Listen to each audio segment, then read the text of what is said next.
Hi guys, I just wanted to review how to annotate the writing of Walt Whitman, specifically his Leaves of Grass stuff.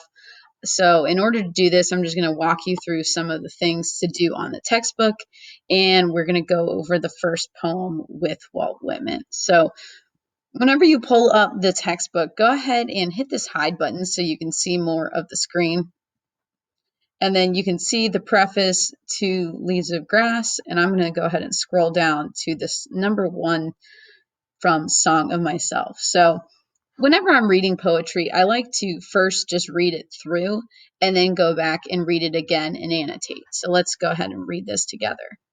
I celebrate myself and sing myself, and what I assume, you shall assume. For every atom belonging to me as good belongs to you. I loaf and invite my soul. I lean and loaf at my ease, observing a spear of summer grass. My tongue, every atom of my blood, formed from this soil, this air, born here, of parents born here, from parents the same, and their parents the same. I, now 37 years old, in perfect health begin, hoping to cease not till death. Creeds and schools in abeyance, retiring back a while, sufficed at what they are, but never forgotten. I harbor for good or bad. I permit to speak at every hazard. Nature without check with original energy. So each of these, that's number 1.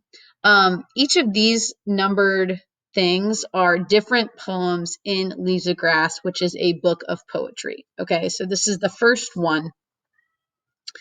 And you can see that I've already started to highlight some of the repetition that comes in, or epistrophe. So I celebrate myself and sing myself. I've labeled that as repetition / epistrophe. It's epistrophe because myself is at the end of the phrases. And what I assume, you shall assume. For every atom belonging to me is good belongs to you. So assume, and the assumes at the end of those phrases, that's also epistrophe / just repetition, right? And since he uses different forms of belong, so belonging and belongs, obviously he's still repeating those words, but it's just a little different. So I would just label that as just plain old repetition. Okay, as far as this goes for the first stanza, as far as meaning, he's celebrating himself and singing myself. When you're singing yourself, it's like you're thinking about you and your body, and he's celebrating the body. So, and just himself in general. Whitman is about nature, and human bodies are part of that. Every atom belonging to me as good belongs to you. Think about in the intro slides how there's this oversoul and we're all connected. So we are connected in this thing. So every atom belonging to me is also you. You know what I assume, you shall assume. All of these things, this connection bit, you can kind of see that in that first stanza. I loaf and invite my soul. I lean and loaf at my ease, observing a spear of summer grass. So you can see that I highlighted the eyes in that, and that is anaphora, since it's at the beginning of those phrases. Could also like semi be parallel structure too, since it's I loaf and I lean and I loaf. He's also repeating loaf. And we're observing a spear of summer grass. That makes sense because it's in a book that's titled Leaves of Grass. So he's going to talk about grass. So he's just observing nature. This is another thing that Whitman likes.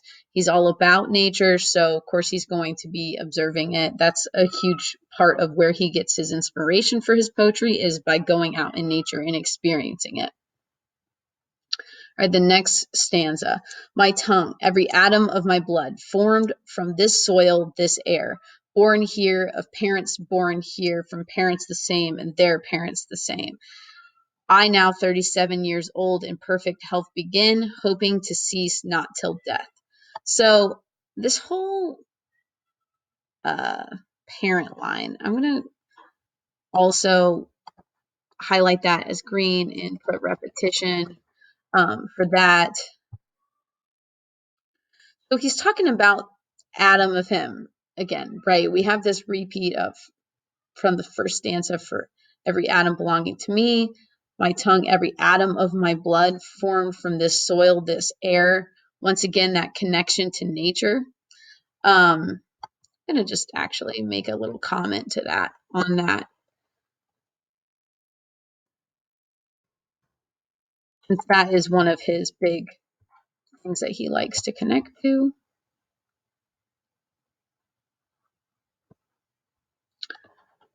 Born here, of parents born here, from parents the same and their parents the same. We're all connected through these intergenerations.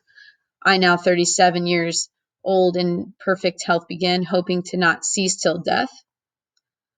Is hoping to not cease till death, honestly, that kind of makes me think of YOLO. You know, he's trying to live his life to the fullest and not to cease until death. It's like you're staying strong until you die, basically. Experiencing everything. Creeds in schools and abeyance. Abeyance meaning temporary suspension. So creeds in schools, if they're suspended, that's another connection to a main thing that he likes to talk about, is like, you know, pushing aside those institutions. So creeds, that's like rules, and schools, those are like formalized institutions with like very rigid structures. Well, Whitman does not like that. So I'm going to say put aside institutions there, connecting to those, that theme that he likes to have in his writing. Retiring back a while, sufficed at what they are, but never forgotten. I harbor for good or bad. I permit to speak at every hazard. Nature without check with original energy. So he's basically saying, like, creeds and schools, how about you just like retire back a while? We're not forgetting about you, but just like chill out. I harbor for good or bad. I permit to speak at every hazard. He's going to speak up whenever he sees anything that's wrong, that he doesn't like. Go ahead and circle that too.